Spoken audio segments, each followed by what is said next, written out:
They arrived without fanfare, without declaration, without a single visible weapon discharge. An impossible fleet, not of ships but of colossal geometric constructs, coalescing silently from the void, slotting into perfect unmoving formation around Earth. They didn't invade, they enclosed. Day Zero, we called it later, though at the time there was no name for the sudden, suffocating reality. The first sign of their true intent wasn't a laser blast or a missile strike, but a sudden, terrifying silence. All interstellar communications ceased. Then the global network, the intricate, invisible web that knitted humanity together, began to fray. Satellites, millions of miles of digital arteries flickered out, one by one, not exploding, but simply ceasing to transmit. The world went dark, not from a power grid failure, but from a blackout of information, of connection, of reassurance. Panic, a primal, animalistic terror, swept across the continents like a wildfire. Cities, once vibrant hubs of commerce and culture, became cauldrons of fear, then despair, then a brutal, resource-driven anarchy. Governments, designed for a world of predictable crises, buckled under the weight of an unprecedented existential threat. Their systems, built on the assumption of global communication and external support, crumbled. The sheer scale of the blockade was unimaginable, a perfect sphere of alien steel, miles thick, orbiting just beyond the moon, completely eclipsing the sun.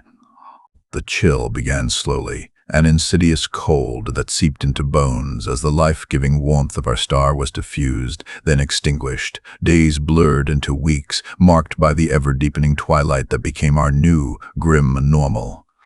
The air, once filled with the cacophony of global commerce, the constant hum of data, the incessant chatter of humanity, grew heavy with the silence of a planet cut off, suffocating under an alien blanket. They offered no demands, no terms, no explanation.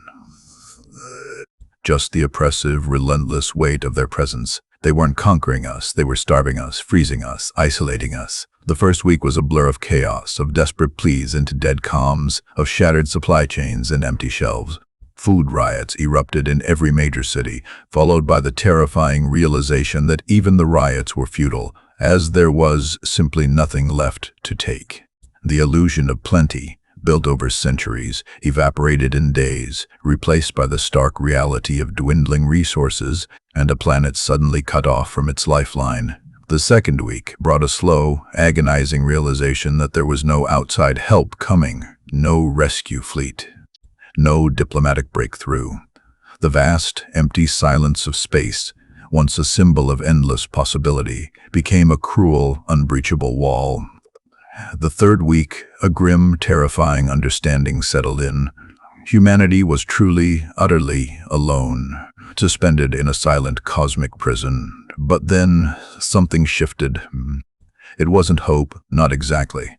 Hope was a luxury we couldn't afford. It was something harder, colder, forged in the crucible of absolute desperation. It was the refusal to simply lie down and die. It was the flicker of ingenuity that ignited in the deepest shadows, the desperate, primal need to do something, anything, to push back against the suffocating void. Small groups, then larger communities, began to coalesce, driven by the shared, unspoken understanding that the old ways were dead, that the globalized world that had fed and powered us was gone. Farmers, once scoffed at in the age of synthetic proteins and automated agriculture, became the new prophets, their knowledge of soil and seed suddenly priceless. Engineers who had once designed luxury orbital habitats repurposed their skills to build enclosed biospheres, not for space, but for an Earth without a sun, without external energy. The silence that had been so terrifying began to be filled with new sounds. The rhythmic thud of salvaged machinery, the low hum of jury-rigged generators powered by anything that would burn, the determined, hushed voices of people collaborating in the new, permanent twilight. The aliens had given us darkness, but darkness, we discovered, could hide a multitude of desperate innovations. We learned to farm by bioluminescence, by salvaged LED arrays ripped from defunct advertising billboards, by anything that could coax life from the soil in the perpetual gloom. We learned to conserve every calorie, every joule of energy, every drop of clean water. We learned to communicate not through the broken satellites, but through ancient crackling shortwave radio, through runners braving the cold and the chaos, through sheer, desperate human connection. The concept of waste became a distant, alien memory. Every scrap was repurposed, every system optimized, every human hand put to work. The initial despair, the crushing weight of the impossible blockade, began to morph into a grim, unyielding determination. We had been choked, but in that choke, humanity found a different kind of breath, a breath of defiance, cold and sharp, like the new air we breathed. We were not just surviving, we were adapting, we were learning. The 500 days didn't start with a bang, but with a whimper, a slow, agonizing choke. But in that choke, humanity found a different kind of breath. A breath of defiance, a shared, silent vow to persist, to invent, to endure. The first few weeks were a crucible, burning away the dross of comfort and complacency, leaving behind only the raw, resilient core of what it meant to be human. This was not a siege, it was an experiment, and humanity, unknowingly, was its subject. And we were about to rewrite the hypothesis. The initial shock gave way to a chilling, primal clarity. The globalized world, with its intricate supply chains and reliance on distant resources, was dead. What emerged from its ashes was not a unified front, but a patchwork quilt of desperate, fiercely independent communities. Cities, once monuments to human ambition, became mausoleums, their upper levels cold, dark, and uninhabitable, their lower depths, basements, and subway tunnels transformed into a network of repurposed shelters. Here, in the permanent twilight, the true crucible of human ingenuity began. Engineers, once building skyscrapers, now dug deep, tapping into geothermal vents, harnessing the Earth's internal heat to power jury-rigged generators. Rivers, once dammed for hydroelectricity that now ran erratic due to power grid collapse, were redammed on a micro scale, their currents redirected to spin salvaged turbines, providing just enough energy to keep vital systems alive. Biomass, anything that could burn, old furniture, forests of newly grown rapid-yield crops, even processed human waste, fed bioreactors that hummed with a low, life-giving thrum. The very air, once a conduit for pollutants, became a resource. Carbon scrubbers cobbled together from industrial waste, cleaned what little light filtered down, ensuring that the precious recycled oxygen remained breathable. Food was the most immediate, brutal challenge. Sunlight, the ultimate agricultural engine, was gone, but humanity, driven by the gnawing hunger that had become the planet's constant companion, found new ways to coax life from the soil. Vertical farms, built in abandoned warehouses, and repurposed parking garages stretched upwards in the gloom, their shelves illuminated by salvaged LED strips, bioluminescent fungi, or even the eerie glow of genetically modified bacteria. Hydroponics and aeroponics, once niche agricultural techniques, became the standard, conserving every precious drop of water, which itself was filtered and refiltered from condensation, rainwater, and even carefully treated wastewater. The concept of a global diet vanished. Communities ate what they could grow, what they could scavenge, what they could hunt in the ever-darkening forests. Every calorie was precious, every seed a treasure. Farmers, once experts in acres, became masters of cubic meters, optimizing every square inch of growing space, experimenting with native flora that required less light, less warmth. The silence of the blockade was broken, not by alien threats, but by the rhythmic drip of irrigation systems, the soft hum of grow lights, the quiet, determined chatter of people working in unison, their breath misting in the cold air. Communication, once instantaneous and global, reverted to the primitive. Shortwave radios, powered by hand cranks or bicycle generators, crackled across continents, their signals faint and unreliable, but vital lifelines. Runners braved the desolate landscapes, carrying messages, seeds, and the occasional priceless piece of scavenged technology. Trust, a commodity lost in the initial chaos, was painstakingly rebuilt, block by block, community by community. The old borders, the old nations, faded into irrelevance. What mattered was the local collective, the immediate network of survival. Humanity wasn't just adapting, it was redefining itself, shedding the excess, focusing on the essential. The blockade, intended to isolate, had inadvertently forced an unprecedented level of local cooperation. Then came the drones, silent obsidian teardrops. They drifted through the perpetual twilight, observing. They were the eyes of the blockade, the only visible manifestation of our oppressor's presence beyond the insurmountable shroud above. At first, they were terrifying, alien sentinels. People scattered at their approach, fearing detection, fearing retribution for their continued stubborn existence. But fear, after weeks of gnawing hunger and pervasive cold, began to curdle into something else, a cold, calculating curiosity. These drones were technology. Alien, yes, but still subject to the laws of physics, still emitting signals, still operating on principles, however advanced, that could potentially be deciphered. It started small. A scavenged, high-gain antenna pointed not at the sky, but at a low-flying drone. Engineers, those who had once designed the very satellites now dead in orbit, began to pick at the edges of the alien signals. Not to communicate, but to understand. They found patterns. They discovered vulnerabilities. The drones, it turned out, were not just observers, they were relays, part of a vast, intricate network that maintained the blockade's integrity, its silent, unbreakable wall. They were, in essence, the alien equivalent of our defunct global network. And if our network could be broken, could theirs? The first successful capture was an accident, a drone snagged by an old fishing net that had been strung across a valley as a makeshift security measure. Its internal components, a marvel of miniaturization and exotic materials, were carefully, painstakingly reverse-engineered. It was a slow, dangerous process, fraught with unknowns. What were their power sources? What were their vulnerabilities? How did they interface? Every discovery was a triumph, whispered from one research collective to another across the crackling shortwave radios.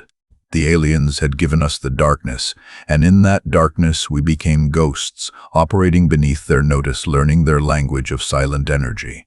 We learned that the drones, while formidable, were predictable. They moved on set patrols. They had specific blind spots. They communicated on specific frequencies. The true breakthrough came not from understanding their offensive capabilities, but their passive ones. Their sensors, designed to monitor Earth's dying biosphere, could be hijacked, reprogrammed. The alien network, designed to observe humanity's demise, became, in a twisted, defiant act of human ingenuity, a new, clandestine communication network. Faint, distorted signals, disguised as environmental readings or energy fluctuations, began to travel through the very channels the aliens used to monitor us. It was a digital whisper, a defiant flicker of life in the heart of their suffocating silence. We weren't just surviving, we were actively, invisibly repurposing their tools. We learned to camouflage our energy signatures, to mimic natural background radiation. We learned to move in the shadows, not just physically, but electromagnetically. The hunters had become the hunted, not yet in open combat, but in a silent, desperate war of information and adaptation. The blockade, intended to be a hermetic seal, was slowly, imperceptibly being permeated. The 500 days had begun as a death sentence, but with every salvaged component, every new crop grown in the dark, every alien signal rerouted, it was becoming a defiant declaration. We were not just enduring, we were evolving, transforming into something harder, smarter, more resilient than the aliens could have possibly anticipated. The game had changed. We were no longer merely their subjects, we were their silent, resourceful, and increasingly dangerous counter-experiment. The transformation from prey to predator was subtle, insidious, and entirely internal. The hijacked drone network, initially a lifeline for whispers, became a nervous system, Humanity, once blind beneath the shroud, began to see. Repurposed alien sensors, once scanning for signs of our collapse, now fed us data. Thermal signatures of their larger, more imposing craft, their patrol routes, their energy emissions, all became legible. We learned their rhythms, the silent pulse of their vast orbital machinery.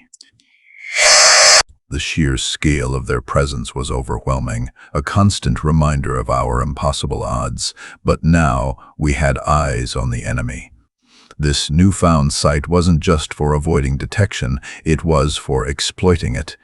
Underground, in the repurposed server farms that once powered the global economy, algorithms were rewritten, not for finance or social media, but for evasion, for prediction, for the silent art of not being seen. We used their own data streams against them, creating phantom energy signatures, masking our movements beneath layers of environmental noise. A geothermal vent would flare, its heat spike mimicking a human settlement's power output, while the real collective moved silently through an abandoned subway tunnel kilometers away. Forests, once dense with life, became static traps, their natural thermal fluctuations amplified by carefully placed reflectors, creating a digital ghost forest that drew alien sensors away from our true hidden farming operations. This was not a war of kinetic energy, but of information, a battle waged in the electromagnetic spectrum, where every byte was a feint, every signal a misdirection. The most audacious act, born of desperation and a growing collective fury, was the repurposing of the drones themselves. Not just their sensors, but their mobility. A few brave, brilliant minds, operating in the deepest, most secure underground labs, had cracked the basic navigation protocols. It was like teaching a caveman to pilot a jet, using only a hammer and a flashlight. The first successful rerouting was a clumsy affair, a captured drone twitching erratically before settling into a new, pre-programmed flight path, not an alien one, but ours. It was a single, silent, defiant tremor in their seemingly monolithic control. This wasn't about flying an attack craft, it was about flying their attack craft. These rerouted drones, affectionately, morbidly nicknamed shadow moths, became our eyes in the low-lying clouds, our silent couriers of information. They could slip through the alien network, indistinguishable from their brethren, carrying not just our encrypted data, but sometimes, impossibly, small, vital components. A rare earth magnet, a microchip, a crucial piece of salvaged wiring, things too valuable to risk a runner.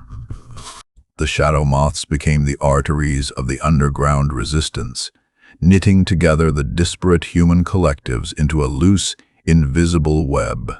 A message from a collective in what was once Denver could reach a group in old Berlin, not through crackling shortwave, but through the silent, alien-monitored air carried by a drone they themselves controlled. It was a terrifying, exhilarating gamble. Every flight was a potential discovery. Every successful delivery, a small, defiant victory against the crushing weight of the blockade. The aliens, for their part, seemed oblivious. Or perhaps they simply didn't care. Their primary objective appeared to be containment, to starve us out, to let the darkness and the cold do their work.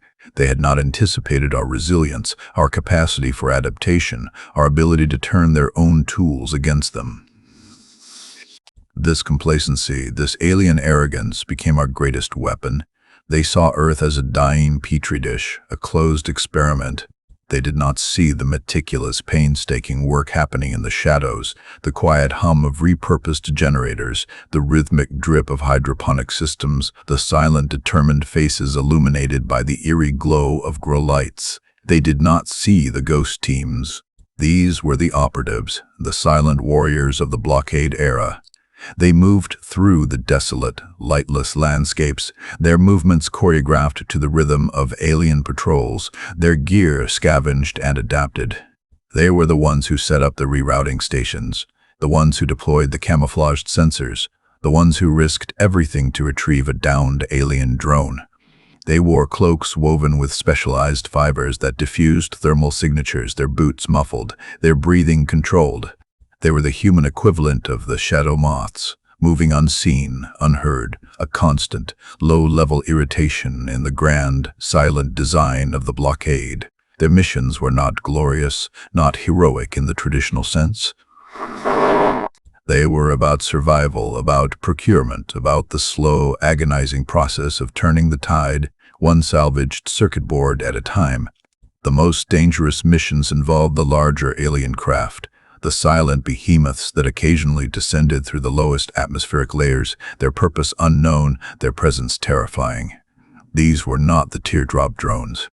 These were massive, ominous shapes, blacker than the night around them, their surfaces absorbing all light, all sound. To approach one was madness. To learn from one was a necessity. Using their rerouted shadow mods, human operatives would attempt to get close enough to glean data, to map their energy signatures, to understand their internal structure. It was a game of cat and mouse, played in the dark, with humanity as the perpetually outmatched yet stubbornly persistent mouse. One miscalculation meant instant disintegration, a vaporized shadow in the gloom. Yet the data gathered, however fragmentary, was priceless. It revealed subtle energy fluctuations, patterns of internal activity, perhaps even glimpses into their propulsion systems or communication arrays. Each scrap was a piece of the puzzle, a step closer to understanding the impenetrable wall above. The days bled into weeks, then months. The 500-day countdown, initially a ticking clock to oblivion, became a measure of our stubborn endurance. We had passed the 200-day mark, then the 300. With each passing day, the Earth became less like the planet we knew and more like a vast subterranean fortress. The surface, once vibrant, was a desolate, frozen wasteland patrolled by alien eyes. But beneath it, in the deep, in the dark, humanity was not just clinging to life, it was forging a new one. A life defined by resourcefulness, by unity born of shared hardship, by a silent, burning defiance. The blockading force believed they were watching a slow death. They were, in fact, witnessing an evolution. They had trapped us, yes, but in doing so, they had distilled us, refined us, hardened us. The crucible was almost complete. And what emerged from it would not be the easy prey they anticipated, but something far more dangerous. The game truly had changed. The hunters were still unaware they had become the hunted, at least in the silent strategic war of information and adaptation. Our whispers, carried on their own networks, were growing louder. Soon they would be shouts. The crucible was complete. What had been a desperate scramble for survival, a fragmented whisper in the dark, had solidified into a unified, grim resolve. The 500-day blockade, designed to extinguish us, had instead forged a weapon, a humanity honed by deprivation, sharpened by ingenuity, and burning with a cold, patient fury. The whispers, carried on the aliens' own networks, were no longer just data. They were directives. The shadow moths, once mere couriers, became scalpels. Their repurposed navigation protocols were now so refined, so flawlessly integrated into the aliens' background noise, that they could slip into the very heart of their orbital machinery, not to attack, not yet, but to map. To learn the internal architecture of the blockading force, the intricate pathways of their energy conduits, the silent hum of their processing cores. Ghost teams, the silent warriors of the surface, now had new, more audacious objectives. They weren't just scavenging, they were reclaiming. When a larger alien craft, a massive, light-absorbing behemoth, would occasionally descend through the suffocating clouds for maintenance or resource collection, it became a target of opportunity, not for direct assault, which remained suicidal, but for infiltration. Small, specialized teams, moving like phantoms, would use the shadow moths as scouts, identifying weak points in the aliens' temporary ground perimeter. Their mission: to plant microsensors, to siphon off minute energy readings, to even, in the most daring operations, detach and retrieve small, non-critical components. A section of specialized plating, a discarded energy cell, a fragment of their strange crystalline comms array. Each piece was a Rosetta Stone painstakingly analyzed in the deep labs, slowly revealing the secrets of their technology, their vulnerabilities. These were not acts of war, but acts of meticulous, surgical reconnaissance, building a comprehensive understanding of an enemy that believed itself utterly unassailable. The data streamed constantly into the repurposed server farms, now a vast subterranean brain. Algorithms, once used to predict market fluctuations, now simulated alien patrol patterns with chilling accuracy. Predictive models ran scenarios, mapping potential responses to every conceivable human action. The sheer volume of information, once overwhelming, was now a tool. We understood their rhythms, their blind spots, the subtle shifts in their energy output that hinted at maintenance cycles or changes in their patrol algorithms. We understood, most critically, their arrogance. They saw us as a dying species, incapable of organized resistance. This conviction was their greatest vulnerability and our most potent weapon. Beneath the frozen surface, the orbital farms thrived, not in orbit but a Varub orbit, a defiant mockery of the blockade. Massive subterranean caverns, once natural formations or abandoned mine shafts, were now complex ecosystems. Hydroponic towers stretched towards artificial suns, their LED glow a defiant echo of the light denied to the surface. Algae bioreactors pulsed with life, converting waste into sustenance. Vertical farms, stacked high, produced nutrient-rich crops. It was a self-sustaining world, carefully engineered to survive indefinitely, fueled by geothermal energy and the silent hum of repurposed alien power converters. This was not just about food, it was about independence.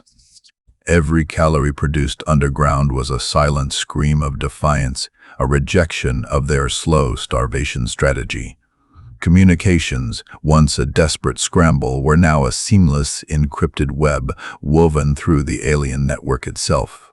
Messages from the Denver collectives reached the Berlin cell, not through conventional means, but through shadow moths, indistinguishable from alien logistical drones carrying encrypted packets of data across continents. It was a breathtaking, terrifying ballet of deception. We used their own infrastructure against them, a digital Trojan horse. The ghost signals we generated, thermal flares mimicking settlements, electromagnetic pulses mimicking natural phenomena, became more sophisticated, more convincing. They were not just diversions, they were subtle, persistent irritations designed to keep the alien sensors constantly searching for phantom threats, draining their processing power, subtly degrading their network's efficiency. Every false alarm was a tiny victory, a chip away at their perceived omnipotence. The closer we got to the 500-day mark, the more palpable the tension became. It wasn't despair, but a coiled readiness. We had passed day 400, then day 40-50. The initial terror had morphed into a grim determination, then into a quiet confidence. The long night had transformed us. Our bodies, once accustomed to sunlight, now thrived in the cool, constant glow of the grow lights.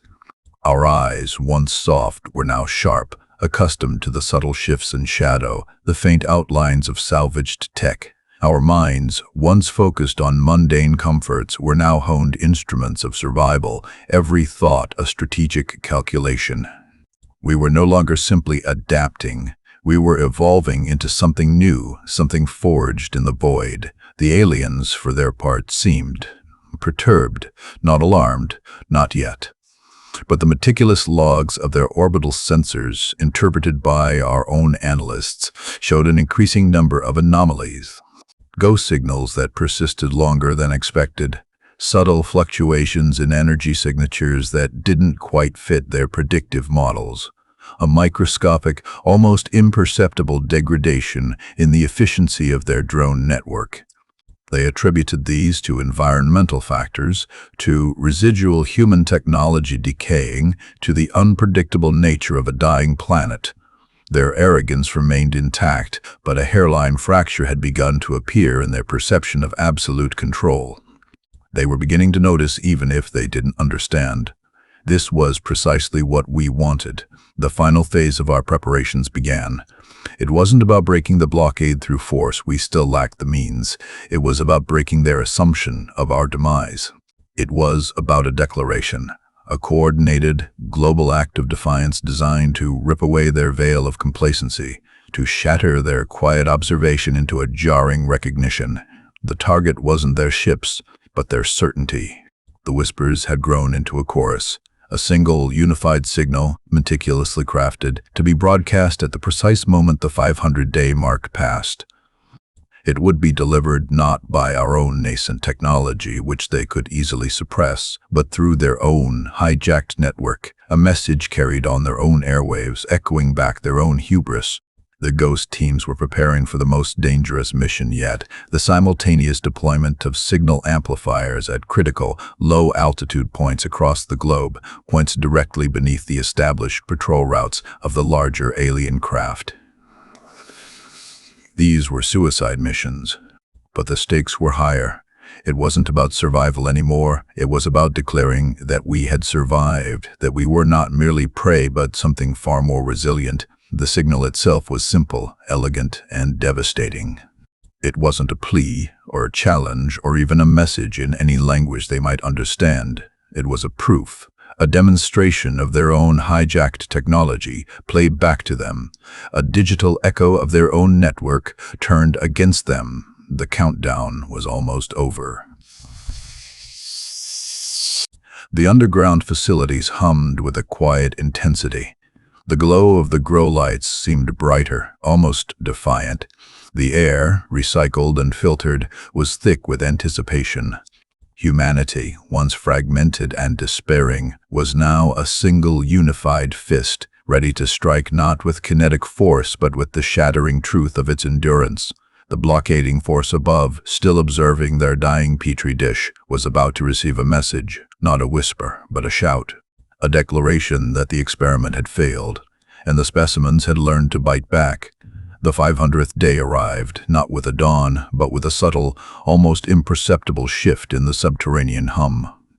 Above ground, the perpetual twilight of the blockade remained unbroken, yet below, a new, electric tension pulsed through the repurposed caverns. Every screen in every command center, from the Denver Collective to the Berlin cell, displayed a synchronized countdown, a digital heartbeat echoing the frantic rhythm of humanity's resolve. The air, recycled and filtered, was thick with anticipation, a collective held breath. Ghost teams, scattered across the globe, were in position, each unit a tiny, audacious spearhead aimed at the impossible. Their mission to plant the signal amplifiers not merely at the periphery of alien patrol routes, but directly within their low-altitude flight paths, daringly close to the massive, light-absorbing behemoths that occasionally descended for maintenance. These were suicide runs, known and accepted. But the stakes were no longer individual lives. They were the very definition of human existence. At 0000, a silent command rippled through the hijacked network. Across continents, in coordinated, near-simultaneous bursts, the Ghost teams moved. One team, deep within the ruins of what was once Tokyo, sprinted across a rain-slicked plaza, the amplified thrum of an alien repair vessel directly overhead their only cover. Another, concealed in the skeletal remains of a Siberian oil rig, scaled a twisted metal spire, the howling wind, a deafening accomplice. Each team, a handful of individuals, moved with the precision of a surgical instrument, attaching the compact alien tech-infused amplifiers to structural weak points, to the underside of landing struts, to the very chassis of the descending craft. They were not fighting, they were planting a digital plague. Some teams were detected, their desperate acts cut short by a sudden searing light from above. But enough succeeded, more than enough. The signal was not a broadcast in the traditional sense. It was not a message in human language nor a challenge in alien code. It was something far more insidious, more devastating to an enemy built on cold, absolute logic. It was a mirror, a perfect, amplified reflection of the aliens' own network chatter, their logistical pings, their sensor sweeps, their internal diagnostic hums. But within this perfect reflection, humanity had inserted a single microscopic flaw, a recursive feedback loop that could only originate from a system that had been breached, copied, and then subtly corrupted. It was their own data, their own network, screaming back at them, not with an attack, but with an undeniable, irrefutable proof of compromise. Imagine a sophisticated machine suddenly hearing its own internal monologue, but with an alien voice subtly interwoven, echoing its own thoughts back at it, proving an unseen presence within its very processing core. It was a digital scream of violation. The effect was instantaneous, devastating. Across the orbital blockade, the silent, efficient hum of the alien fleet began to waver. First, it was a ripple, a fleeting, unexplainable spike in a sensor reading, a microsecond delay in a drone's response time, a flicker in a comms relay. Their algorithms, designed for absolute control and predictability, flagged these as environmental anomalies, easily dismissed. But the anomalies persisted, then proliferated. The recursive feedback loop, propagated through their own network by the amplifiers, began to spread like a digital virus. Their internal diagnostic systems, designed to self-correct, found themselves caught in an endless loop, attempting to fix a phantom error that was, in fact, an internal echo of their own compromised state. The subtle hum became a buzz, then a discordant thrum. Individual ships, massive and silent moments before, began to show signs of distress. Their light-absorbing hulls, usually seamless, shimmered with internal power fluctuations. Their orbital grid, once a flawless, impenetrable web, developed hairline fractures in its projected energy fields, visible only to their own, increasingly frantic sensors. The alien command, high above in their primary control vessel, transitioned from detached observation to bewildered alarm. Their vast, interconnected processing cores, capable of parsing quadrillions of data points per second, were suddenly overwhelmed, not by an external attack, but by an internal, self-propagating paradox. Their predictive models, which had charted humanity's slow demise with chilling accuracy, had no framework for this. Their certainty, their arrogance, began to unravel. The dying petri dish had not only survived, it had learned to manipulate the very glass of its container. The subtle fluctuations became pronounced. The hairline fractures became gaping holes in their data stream.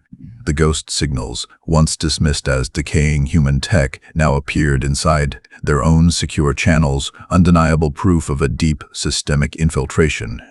The realization, slow and terrifying to their cold, logical minds, was that the humans were not merely surviving, they were inside. They were operating within their network, using their own infrastructure against them, a digital Trojan horse that had just opened its doors. Below, in the deep labs and hydroponic farms, a silence fell after the signal's confirmation. Not the silence of despair, but the profound, echoing silence of a bridge burned, a line crossed, then a single, unified exhalation. A wave of raw, primal satisfaction washed through the command centers. Tears streamed down faces illuminated by the glow of monitors. Small, quiet cheers erupted, quickly stifled, as if the very sound might break the fragile moment. They had done it. They had declared their survival, not with a roar, but with a precise, devastating whisper through the enemy's own ear. The sense of triumph was immense, intoxicating, but it was immediately tempered by a chilling understanding. The game had changed. The blockade was no longer a passive siege, it was now an active battlefield. And then the retaliation began. A shift in the atmospheric pressure, a distant, resonant boom that vibrated through the deep earth. Not the sound of an asteroid, but something far more deliberate, more focused. The subtle hum of the alien fleet above sharpened, transforming into an active, aggressive whine. Previously, their movements were measured, detached. Now, they were swift, decisive. Massive, light-absorbing shadows detached from the main blockade, descending with terrifying speed. The first kinetic impacts, not on the amplifiers but on known deep earth human energy signatures. The geothermal plants, the repurposed mine shafts, sent tremors through the underground complexes. The aliens were no longer observing, they were engaging. The war had truly begun.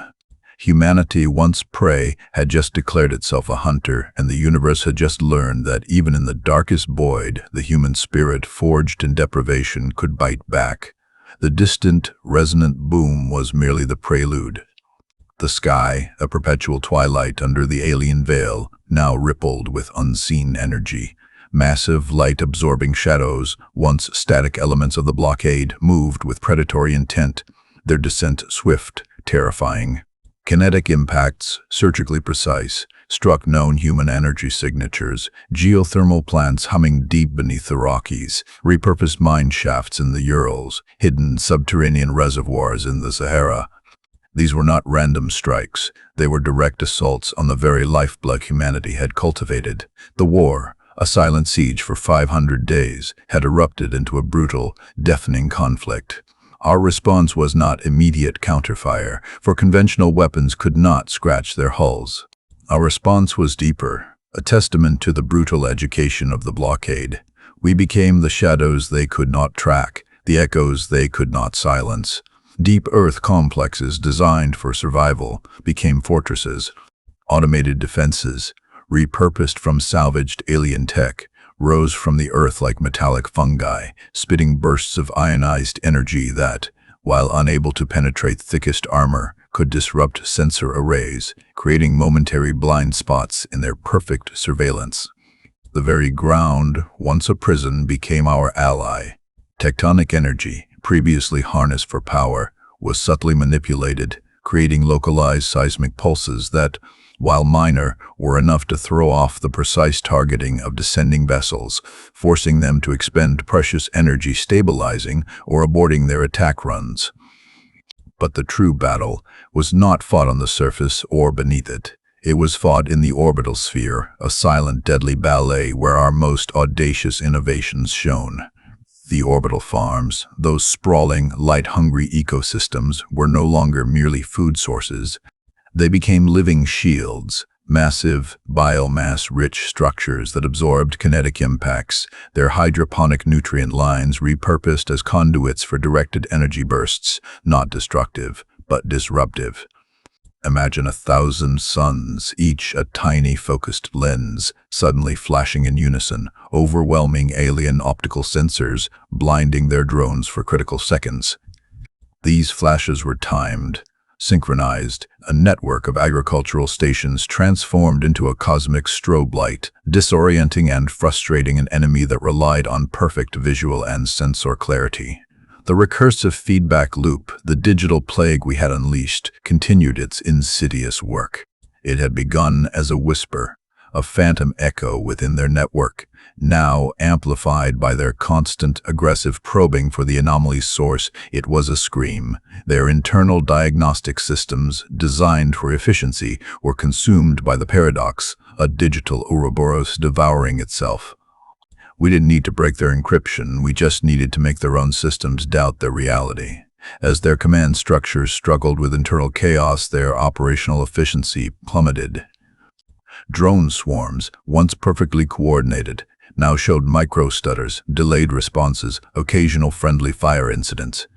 Larger vessels, their light-absorbing hulls shimmering with increasing power fluctuations, experienced momentary, cascading system failures, visible as flickering lights across their vast forms. The aliens, masters of cold logic, had no protocol for this. Their predictive models, which had charted humanity's slow demise with chilling accuracy, now spat out impossible variables. They were designed to conquer, to assimilate, to optimize. They were not designed to fight a ghost in their own machine, a virus of logic, an enemy that didn't play by rules but rewrote them. Their frustration, if such a concept existed for them, manifested as an escalation of brute force. More ships descended, more kinetic impacts shook the earth, but each attack was less precise, less coordinated. Their perfect strategy unraveled under the weight of an internal, self-inflicted wound. The 500 days had not been a period of waiting for death. They had been a forge. Every resource scarcity birthed innovation. Every moment of despair solidified resolve. We had learned to farm in the dark, to breathe recycled air, to turn their own technology against them. We had become a species defined not by our vulnerabilities, but by our terrifying capacity for adaptation. The blockade, meant to starve us, had instead force-fed us the knowledge to survive in an alien-dominated galaxy. The war raged for what felt like an eternity, but was perhaps only weeks or months in their cold, logical time. Days blurred into a continuous cycle of defending, adapting, and striking back with surgical, disruptive precision. We learned their energy signatures, their patrol routes, the subtle tells of their command vessels. We used their own network, now a fractured and echoing mess, to predict their movements, to preempt their attacks. The ghost teams, many of whom had perished, had sown a harvest of chaos that continued to multiply. New teams, trained in the crucible of active war, continued to infiltrate, planting new, more sophisticated iterations of the recursive loop, exploiting vulnerabilities as they emerged from the aliens' frantic attempts to self-correct. Then, almost imperceptibly, the attacks lessened. Kinetic impacts became sporadic, less frequent. The constant aggressive whine of the alien fleet above softened, returning to a distant hum, but one now laced with an undertone of fatigue. Their ships, once perfectly arrayed, showed gaps, missing vessels, not destroyed, but withdrawn. The orbital grid, once a seamless web, pulsed with larger, more frequent disruptions. Their resources, energy, and logical framework were being bled dry by an enemy they could not quantify, an anomaly they could not resolve. One morning, or what passed for morning under the eternal twilight, a different kind of tremor vibrated through the deep earth. Not an impact, but a massive, resonant hum that seemed to lift the very ground. On the monitors, the shimmering, fractured orbital grid began to recede, pulling back like a tide. The light-absorbing hulls, for the first time in 500 days, began to shimmer with external light, reflecting the faint, distant gleam of stars. The alien fleet was disengaging. They were not defeated in a grand climactic battle, but strategically withdrawing from an unsustainable conflict. They had come to harvest a dying world, only to find it had become a poisonous, self-replicating organism, infecting their very systems. The retreat was orderly, cold, logical. But it was a retreat nonetheless. As the last massive shadow receded beyond the visible spectrum, a gasp rippled through the command centers, then a stunned silence. For the first time in 500 days, a sliver of natural light, pale and weak, pierced the perpetual twilight, hitting the highest peaks of the Himalayas, then the Alps, then the Rockies. The sun, a faint, ethereal glow, but undeniable. Above ground, people emerged from their deep shelters, blinking, disoriented by the subtle shift. They looked up, not at the blinding sun of old, but at a sky still hazy, still scarred, yet undeniably open. The stars, once hidden, now peeked through the lingering atmospheric haze. There were no shouts of triumph, no celebratory roars, just a profound, aching quiet. Tears, not of sorrow, but of an overwhelming, exhausted relief, streamed down faces etched with the lines of half a millennium of deprivation. Humanity had endured. We had not merely survived the blockade, we had consumed it, digested its lessons, and forged ourselves anew. The planet was scarred, its surface still bearing the marks of alien occupation and our desperate defense. But the underground cities thrived. The orbital farms continued their silent, life-giving work, and the knowledge gained from turning alien tech against its masters had fundamentally altered our trajectory.